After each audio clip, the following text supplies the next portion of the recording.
Hi, I'm Katie from the blog Hearts Content Farmhouse, and today I want to show you how to make a cold process soap specifically designed for babies and toddlers using lavender oil.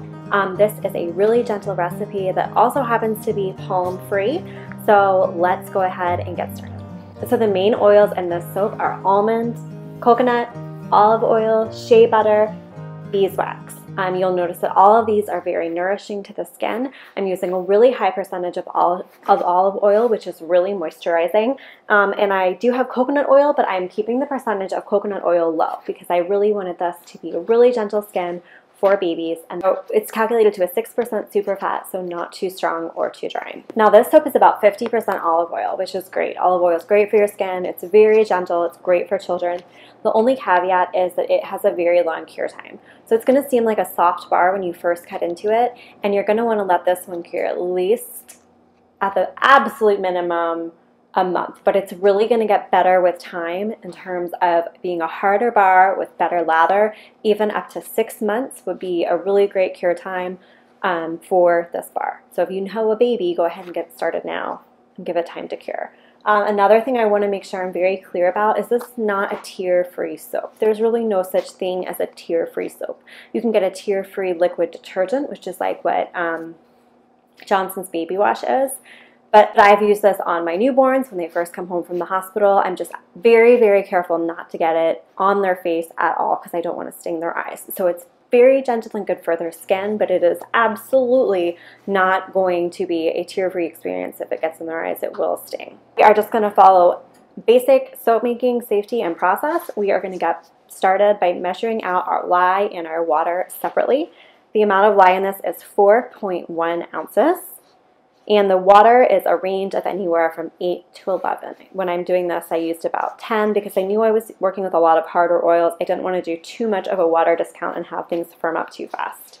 So you always add lye to the water when you are making soap. You can remember this by saying snow floats on the lake, and that reminds you that you pour the lye into the water, not the other way around.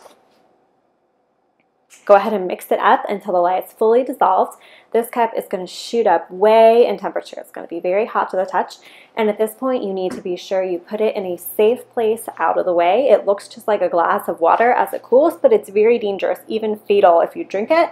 And if someone were to splash it, it would get in their eyes and potentially blind them. So it needs to be absolutely out of the way of pets or children. And you want to put it in a place where it can be ventilated because it does give off fumes. So an open window that's not going to be disturbed, sticking it in the windowsill will be a great spot for that, as long as it's not too windy. So while that's cooling, we go ahead and prepare our oils.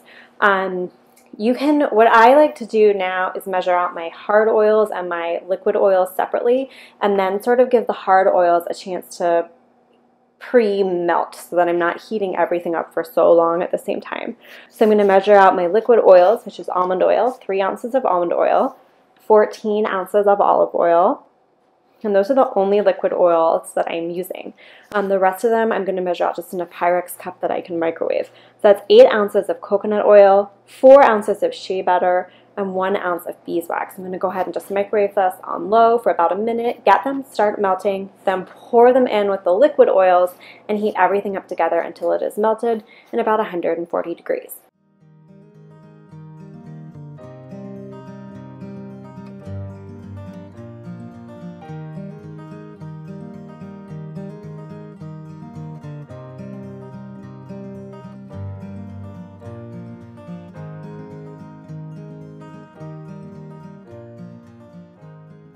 So at this point I have 2 different components, my lye water and my oils. I want to set both of them aside to cool for about 2 to 3 hours depending on the temperature of your room. They need to be about 110 degrees, a little bit cooler is okay, but 110 degrees at the warmest before I can combine them to make soap. For best results, you want them as close in temperature as they possibly can be. You also need to be careful because if this oil mixture cools off too much, it will start to re-solidify because of all the hard oils and butters that are in this recipe. So after the cooling process, it is time to carry on and combine these 2 elements into soap. Before you combine them, you need to make sure everything is laid out and ready to go.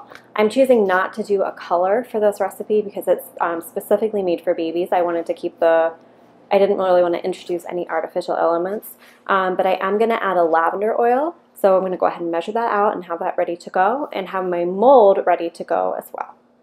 So now I can blend them together.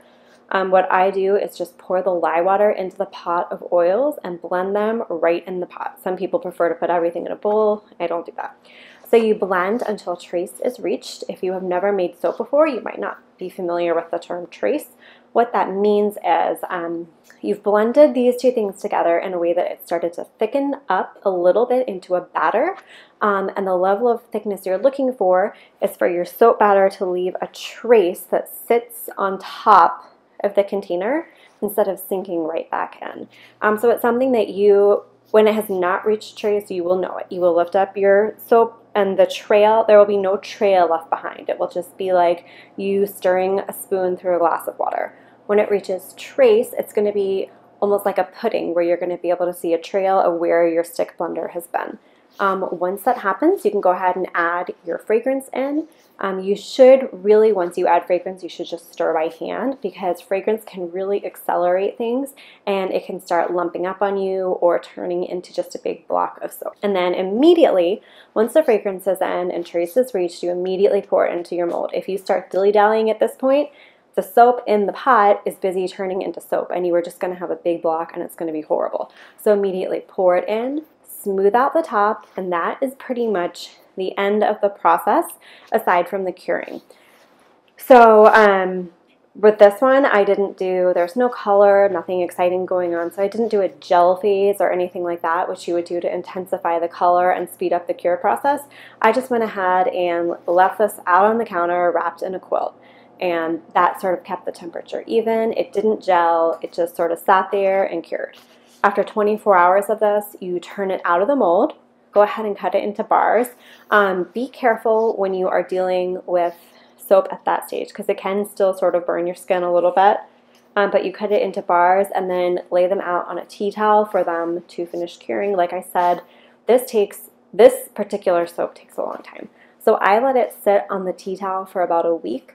And then I move it into my guest room and I just put it in, I have a little desk in my guest room and I just put it on newspaper and I just store it there and wait for it to cure. If you don't want to do that, you can have it finish curing in a box as long as it's really well ventilated. I would do like an open box, layer it with newspaper, keep the lid open, and let it finish curing there if you want it a little bit more out of the way. So this is a really great gentle recipe, great for little kids. It's also great for people who just have dry skin, or if you're looking for a palm oil free recipe, this is a great one to try.